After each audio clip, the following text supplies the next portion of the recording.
Hello, everyone, and welcome to episode number 12 of Verdict of the Ancient Kings. All the money in the world can buy us.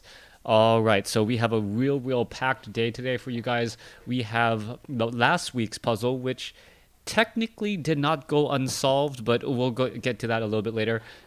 Me and Nico's disappointing plays in the Cosmic Crown Showdown, a little look at the Stinky Jack PvE, mercenaries, and spoilers. So, alongside me today, once again, is Nico. Nico, how are you doing today? Good. It is Mercenary Monday finally, so we get to talk about it. I'm excited.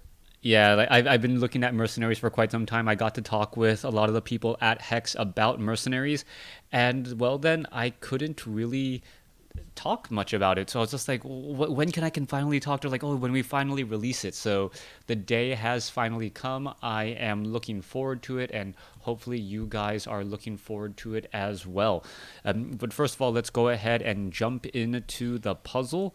Last week's puzzle, well, it technically did not go unsolved, but well, there were some kind of crazy or different types of decks that we weren't looking to go that route. The Optometron, the Azure Fate Sorceress, the Walking Calamities, they all work, but they weren't the solution that we were looking for. So why don't you go ahead and dive into this just a little bit more?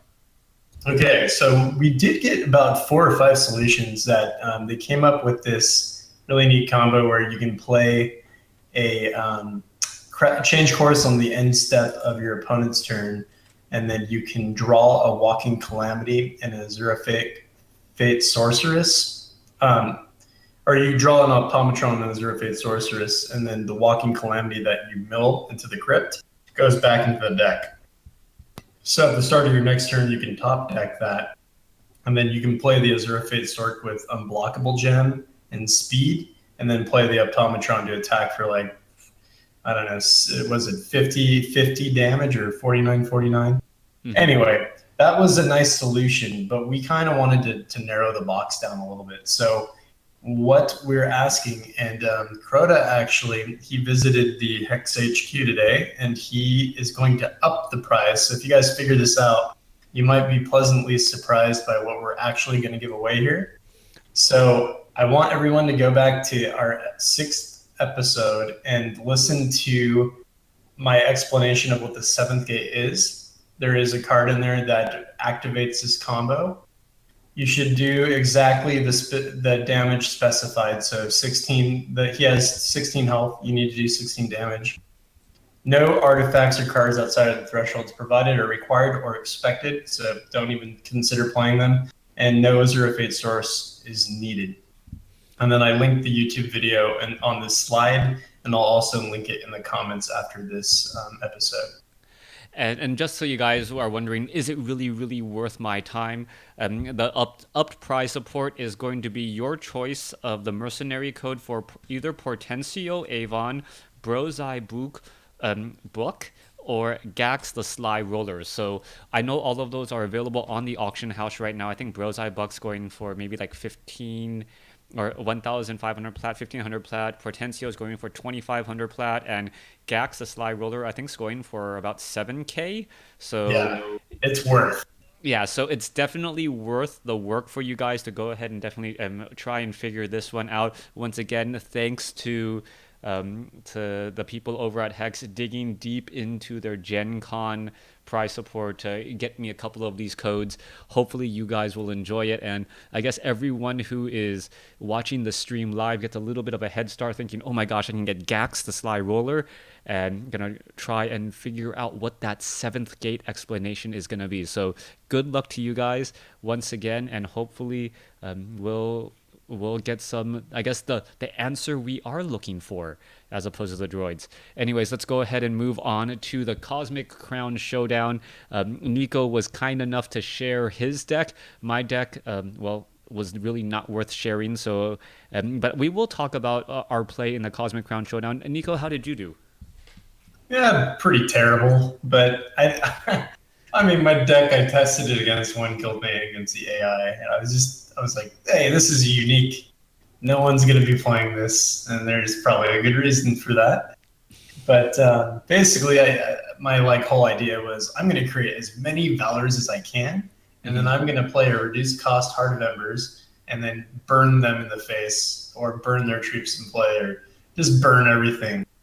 And conceptually, it was great. Well, see, I'm looking at this and I was wondering, like, why wouldn't you use like Hero of Legend and Cyclone Shaman and Heart of Embers if you really wanted that, like, that combo to get going, right?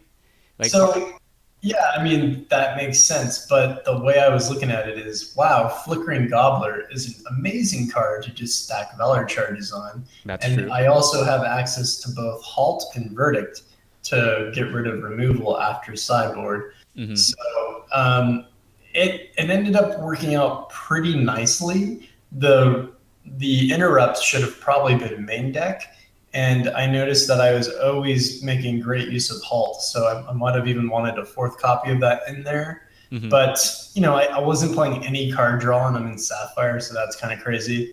And it just the Valor generation ended up being a little too much because there were turns that I was creating more Valor than my 7 card hand, so I had to discard a card, and that was kind of frustrating. All right, so the Cyclone Shaman might have been better than the Mind Calls that I see there, maybe Yeah. just a little. Yeah. All right. Well, what I ran, even I didn't include the deck. I tore it apart after the Cosmic Crown Showdown. Never wanted to see it again. It did very well in the matchups that I expected it to play against. It went up against a Yotul Burn round one, and I think a Shoku in round two.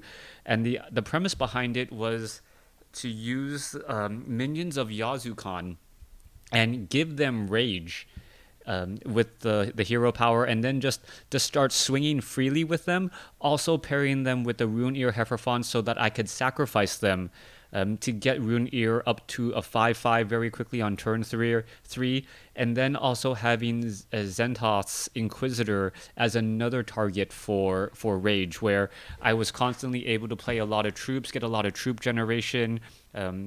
Being able to sacrifice troops, get more troops, and get I guess card advantage over in different ways besides card draw. And it worked game. It worked well in game one. It worked really well in game two. Round three, I went up against Value City, and his curve was absolutely perfect. It was like turn one Wild Shard, turn two Chlorophilia into the one drop triple wild threshold 4/3 into and then all of a sudden like I had a Crocosaur staring at me on like earlier than I thought. All of those things just happened, and yeah, I think he even got the Oberon's eulogy out with like 7 guys in his crypt. So his dreadlings were 7/7s and then 8/8s, and I just didn't have enough answers. I didn't get my Chomposaurs, and so that was my first loss. Second loss, I went up against the Clash Control, Yeah. and it turns out minions of Yazukan, Zentos Inquisitor both do very very poorly to bring to Totally. justice and transmog. So my minions of Yazukan quickly got shut down. My Zentos Inquisitors got voided, so they weren't bouncing back to my hand, and I lost a lot of my momentum that way. And then my third loss, I was just a straight up loss to Closed Coffins, where like that one tech right there, my minions of Yazukan were going straight to my crypt. My Inquisitors were going to my crypt, and I couldn't draw into my Chomposaurs to eat those constants, and and that's what happens sometimes. Sometimes that's what happens when you bring in an unproven deck into a fight like the Cosmic Crown Showdown, where some of the players have just so many high reputations. When I was at the Hex offices today, I think the Hex people were watching some of the streams, and they said they could notice like someone playing a deck, and they're like, yeah, this person came from the limited ladder, and this person came from the constructed ladder, and Oh then darn! I'm sure they said that about me. yeah, and I'm sure they said that about me too. And then they said, but it was completely opposite day two. On day two, you could see as they were drafting cards, they were like, "Yep, this guy came from the limited ladder. This guy came from the constructed ladder." So I guess the you got to be a very very well rounded player to win in the Cosmic Crown Showdown. But yeah, it was a lot of fun. And even though I didn't do all too well, I got 5 packs and I procced a primal, so that's always nice. Yeah, you did better than me. I guess you getting a few wins early on gave you a better primal proc chance. You know what? According to you, you had like a higher primal proc chance when you were buying packs from Steam. So I don't know how Oh, that worked sure. out. Yeah, okay. That is true, and I think I made a few people salty that they didn't get them when they bought it. But Yes, nah, whatever. yeah. Some people are like, I got 0. Some people are like, hey, I got 4. I'm like, wait, what? Like that should never happen. Or statistically is outside the norm. Anyways, moving right along to the Stingy Jack PVE in the Frost Ring Arena.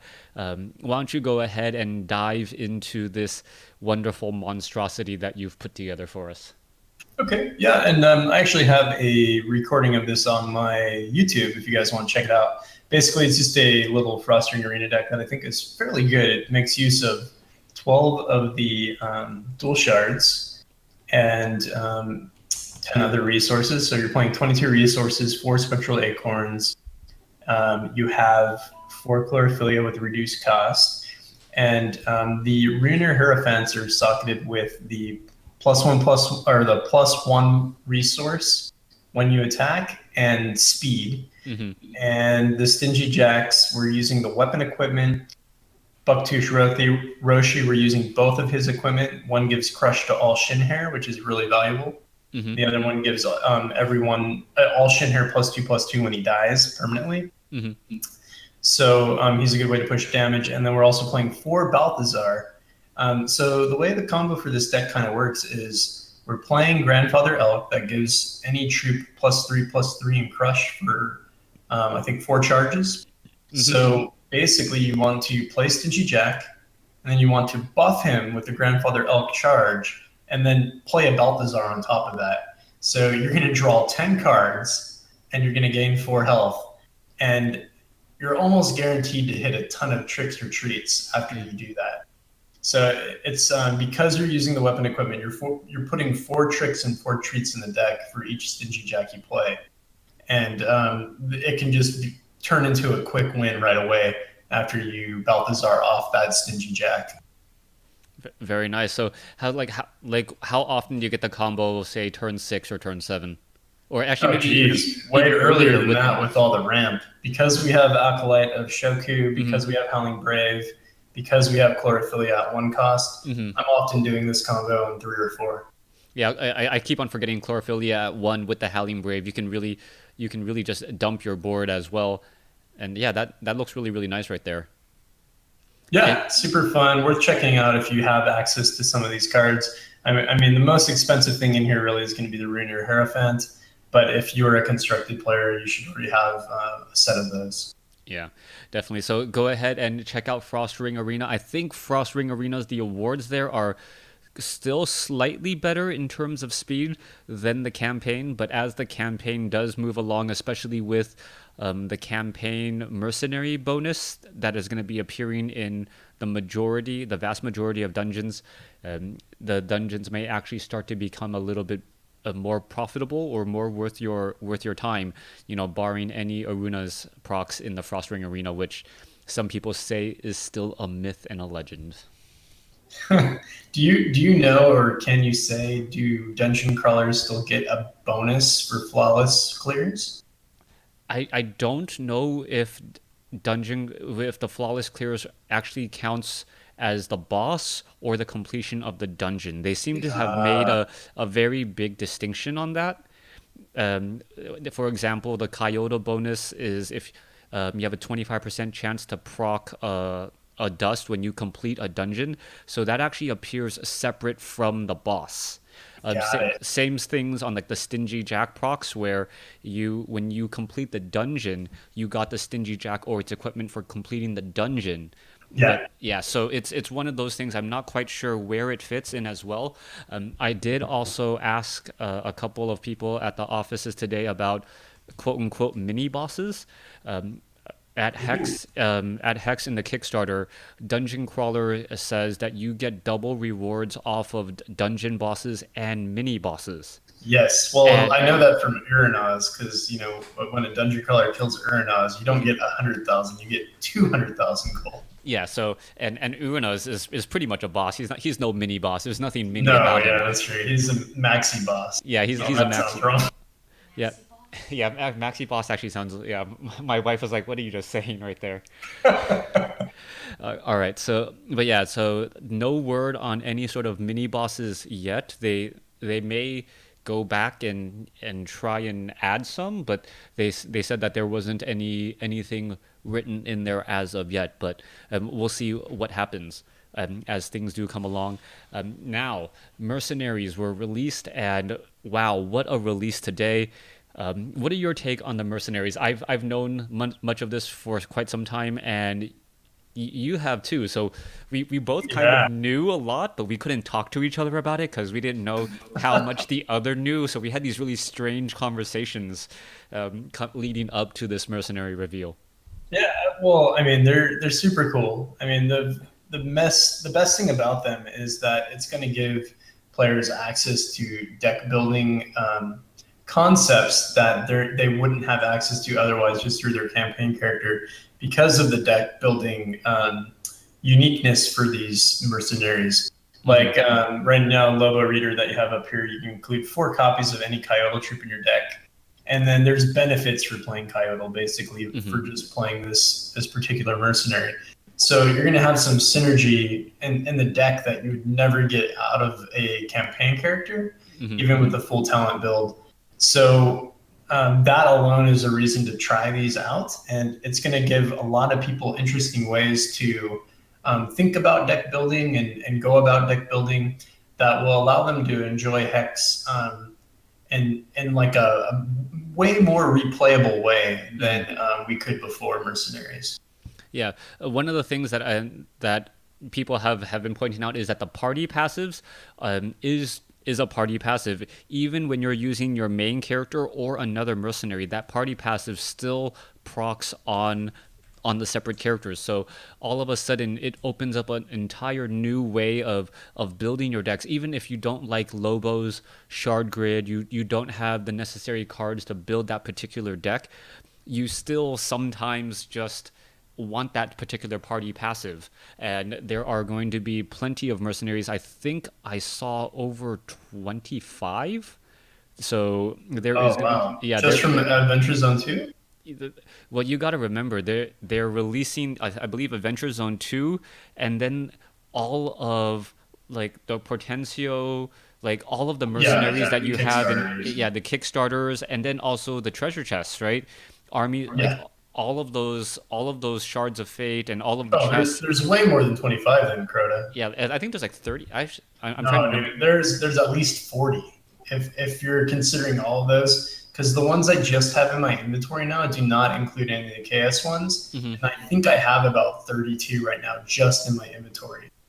All right, so maybe maybe there's like 14 per row. I just saw I just saw one of the producers, and I saw the number of mercenaries, and it was like 3 full rows in his inventory stash. So um Yeah, it's probably close, maybe 40, maybe more than 40. I think someone estimated today that there were 50, and I think that was one of the Hex Primal guys, and they have them all archived. So if they say 50, I'm inclined to believe them, but we don't know about all of the different ones that are coming straight out of Adventure Zone 2. yeah, and there are some, I guess, some mercenaries that may be revealed later in special events or things of that nature. So that's something to look forward to as well. Uh, so what's your take on Lobo in particular as we go through the mercenaries that were revealed? So Lobo seems to be heavily desired by a lot of different people. Its 4 cost charge power, the journey through the cosmos, is pretty epic, and it's a funny reference to what's that guy's name? The show that anyway, I can't think of his name, but there's a show called Journey Through the Cosmos. Anyway, you void all your troops, and then you put each voided troop back into play, perfect for prophecy effects on coyotes. Hmm. So all those prophecy effects are going to re-trigger. Um, which is pretty huge, especially if you can combo that with a lot of charge generation. You can do this multiple times per turn, Yeah. or per each turn. You can do it once. Yeah. But yeah, it's going to be popular, I think, for prophecy-based decks and Coyote-themed decks. Yeah, I was looking at this. I'm like, are we gonna see some sort of Coyote dinosaur deck where like all of your dinosaurs, all your crocosaurs are coming back onto the field and get to like battle troops, and you get all of these different prophecies as well. So dinosaurs are bigger in your deck as they're coming out. It's looking really really interesting. There is a lot of things that you can do with that come into play effect, and I like how it allows you to have a different weapon going into a dungeon. Many of you guys may remember that dungeons no longer have lives. That was revealed later last week. You no longer have lives as a dungeon. You can keep on trying at it as many times as you want. You're going to be rewarded for a perfect clear, but you can bring in a second weapon into that particular dungeon in your mercenaries, where you have a different shard grid, where you can have a completely different deck for one specific encounter if you want to tailor it that way. And I think that's really gonna I think that's gonna really help. Yeah, dinosaurs with this deck would be pretty frightening. All right, let's go ahead and look at Katsuhiro.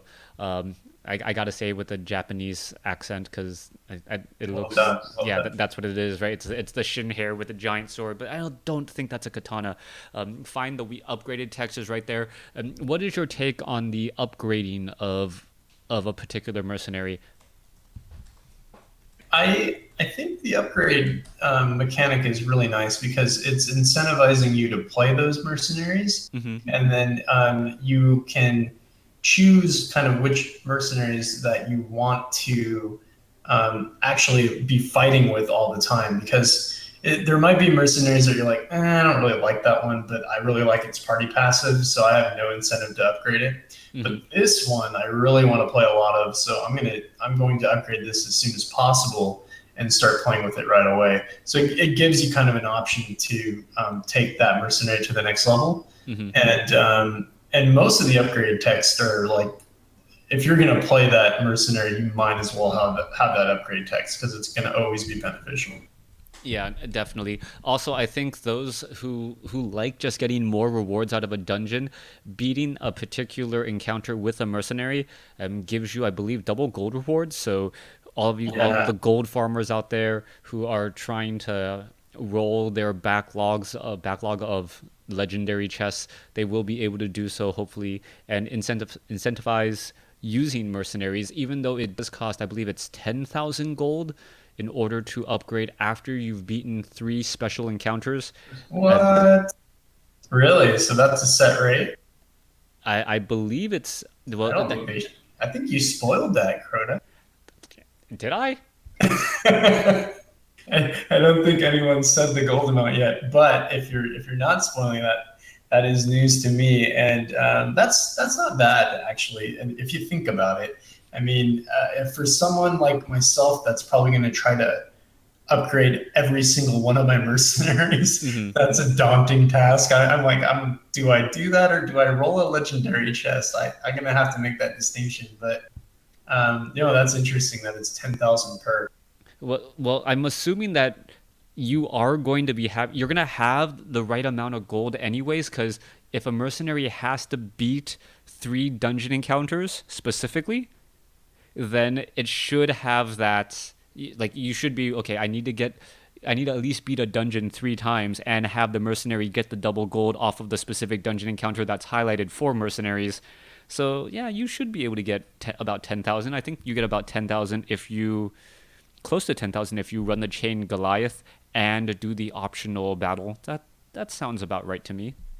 Yeah, it would be super nice if the mercenary encounters, if you have to beat three, came really close to that total of 10,000 gold, so that you already have the gold from beating those encounters, so you might as well spend it towards your mercenary. But I'm not sure if that will pan out. We'll see. Yeah, we'll see. And well, there's still the whole entire difficulty level and retuning all of the rewards that's going to be in Chronicles of Ventrath Chapter 2, but we're getting way, way ahead of ourselves, and we still got some more mercenaries to look at. Two things. One thing I do want to say, I'm probably going to kind of spoil something here. If you look at Katsuhiro and Augustine, they seem to have thematically very uh, opposing types of characteristics, and looking at their particular text and their particular party passives and their deck building, I wouldn't be surprised if you came across these two particular mercenaries fairly early on in Chronicles of Ventrath Chapter 2. But I'll let everyone soak on that while you talk about Augustine. Yeah, sure. And one thing to add to that is I think they also said that when you unlock these, I think it was in the article, they'll come with full decks built around them. So it's a way for players that don't have access to a collection can go through the campaign and immediately have access to their decks and play them right away, which is pretty awesome. So Augustine, let me see here. Galvanized target troop you control gets +2/+2 for, is that 3? It's hard for me to see. Yeah, it's 4/3, and it's a permanent, so Yeah. it's not until end of turn. That's quite good. Yeah, that's pretty huge. And then his upgrade text says troops you control with attack 6 or more have crush. Yeah, So you can pump up like a 4 attack troop and then all of a sudden give him crush. His art, I think, is Wounded War Hero, which makes sense if you're playing like a human themed deck and you have a bunch of Wounded War heroes in there and they have weapon equipment that says when you have 3 or more humans in play, they have Swift Strike, and then you buff them up and then they get crush. It's like the ultimate Wounded War Hero. It's a 1-cost human troop. Anyway, there's cool ways to build around this. And then it says troops you control with attack 4 or more have steadfast. So yeah, pretty nice. yeah. I see a lot of Inspire going on here, going back to set 1, set 2, just +1 attack, +2 attack. Maybe getting some sort of additional buffs. Also, the party passive, when you at the start of the game, if you won the starting coin flip, gain a charge. So Augustine could perhaps possibly use his charge power on turn 2, making that turn 1, Gust Mage a massive 3/4 flyer with the Valor already. So very, very nice. Really looking forward to seeing what Augustine brings to the table. All right. Yeah. Moving along to Moof. Do you remember when Moof was released? Is it one of the Kickstarter mercenaries? Board. Yeah. So they had him as during the Kickstarter campaign, they had him as one of the featured mercenary cards that we all could look at, and they shared way back then that he was going to be able to like summon these 5 like mustachio mushroom gang troops. So I'm glad they kept this guy around and they're still kind of sticking to that theme. It looks like it's the win con is now through the upgraded text, which I think will be really fun to just upgrade this guy and achieve that. Might be very cool to see what achievements look like in the future if that's actually one of them you can get. But yeah, I mean, Moof is someone I've always looked forward to playing. I love the Shroomkin theme. I love the Shroomkin shard grid. Mm-hmm. So I'll probably be playing this guy a lot. Yeah, it's interesting that specifically you can't include Shin Hair in your deck. So it's, that's because the Shin Hair, I think, like controlled them. Like you see, like the Shin Hair eating from the bowl of Stinkhorn soup. Like the Shroomkin's heads cut open. And they're like enslaved by these Shin Hair. So like they don't like the bunnies, but like they have to work for them. So it's an interesting concept that you can't put Shin Hair in the deck. Yeah, so I like that as well. It's going to be interesting. Does that mean that I don't know, would you personally be more afraid of a Shin Hair or a Necrotic in terms of how I guess the Necrotic don't really, the Warlocks, they're more worried about raising their own Necrotic undead as opposed to trying to take a Shroomkin and do whatever they want to do with it.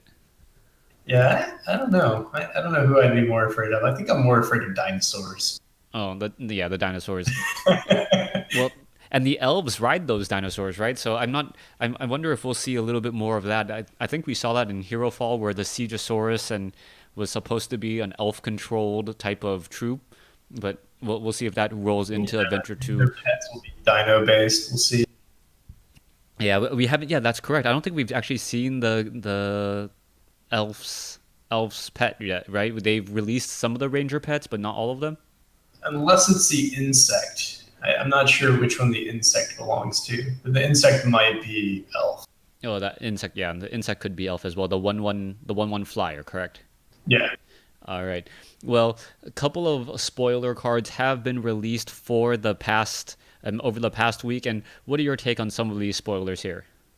Well, I pulled these three images. These are three of my favorites that were spoiled, and these are more recent spoils. But I think the Mad Eridam cultist actually makes Chaos Touch as a theme quite playable. Hmm. And the way I read the card is you're actually taking the cards out of your opponent's deck and putting them into your deck. So it's like a much more powerful Relentless Corruption, especially if you play bounce effects in your deck. Hmm. Fanged Fanatic is just super strong. I think I covered up his attack and defense accidentally, Hmm. but it's I think he's a 3/2 for 3. And when a spider enters play under your control, venom you control get permanent +1/+1. And he's unblockable, and he has ridiculous equipment. And then the Apex Forager is perhaps the coolest out of them all. It says, when another card enters a crypt from play, draw a card. So that's any crypt. And then it has this ability where that you can exhaust it and discard 4 cards and destroy target card. So it's a way to just cycle cards. And immediately I think, Stingy Jack, I want to combo you with Stingy Jack right away. Because then I can just quickly get all my tricks and treats out of the deck. Yeah, that's looking really strong right there, and it looks like you'd probably have to run close to a 150 card deck with Apex Forager just because, well, if a card enters a crypt from play, that's not an optional draw. You could easily deck yourself if you're trying to use it with dreadlings as well. I know Wild has a dreadling generators, so you could easily draw too many cards. So it's going to be interesting as we see larger and larger decks actually being played and being used. I know a lot of people out there were wondering, when am I going to really use a 150 card or a 100 plus card size deck? And maybe crazy cards that they can build in PvE but can't build in PvP are reasons why you would consider that actually. Or it's going to up the price of Walking Calamity, as we saw from our last puzzle solution. So, Yeah, everyone's just gonna have 4 walking calamities just so they never ever have to draw too many cards. All right, and finally, one additional spoiler that I believe no one else has covered. I think this is our spoiler to talk about, the Cinder Clone Offensive. What's your take on this? I'm still waiting for the image to pop up, but from my memory that I think you showed it to me, it's a 6 cost basic action. Hmm. And it allows you to create a copy of up to 2 target troops you control and put them into play. Those get speed, and at the end of your turn, sacrifice this. So my initial thoughts when you first showed this to me is like, well, that's not that good. And I was trying to think of like different ways to pair this. Um, and the equipment does help. The chest equipment says instead you summon a copy of up to 2 target troops. It doesn't matter if they're yours or your opponent's. So it can be pretty huge against certain encounters where their troops are significantly better than yours. Hmm. And there's also some benefits to having troops leaving play at the end of turn if there are some sort of board wipe scenarios or scenarios where you're punished for having multiple troops in play. So it'll be interesting to see how this pays off because it is quite expensive for what it does, Hmm. and it doesn't give you any permanence. I think it'll be more kind of a jack of all trades kind of thing to play against specific encounters that you need something like this to deal with. Yeah, I saw it at first and I was wondering, like, isn't Mirror Mirror the same thing but better? Like the first time I saw Yeah, this, and we're just like, and like I was just like, all right, I guess this is okay. But yeah, there is a lot of things that you can do. Being able to grab your opponent's is Mirror Mirror only your troops, or is it also your? no, it's anything. Yeah, Mirror Mirror is a lot better in many ways because you don't only get to target troops, you can target any card in play, and it'll make copies of those cards and put them into play at 2 cards. So, but it's in Sapphire, so that kind of limits you. Like with this, you're only in Ruby, so you don't have to play other colors to make copies. And I don't think there's a lot of, maybe there's none, no effects that actually copy in Ruby.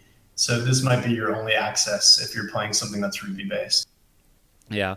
All right. So for those of you guys, we'll see. We saw that they created a word for death rattle, right? Or no, death cry. That's right.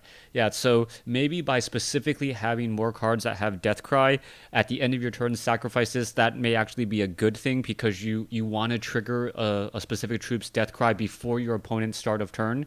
I don't know if there's going to be cards that say Death Cry, deal 4 damage to the opposing champion, where you want it to die immediately and be able to finish the game right then and there. So yeah, it's going to be situational, but it's gonna be nice to see what players can do with these particular basic actions and the copies out there.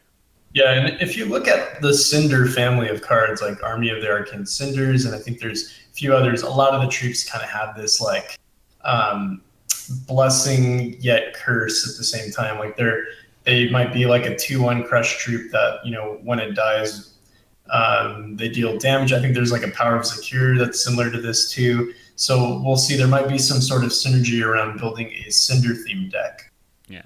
Well, if there's anyone out there that's going to build a Cinder themed deck, I know it's going to be you. So, like, Probably. yeah. So I'm waiting to see.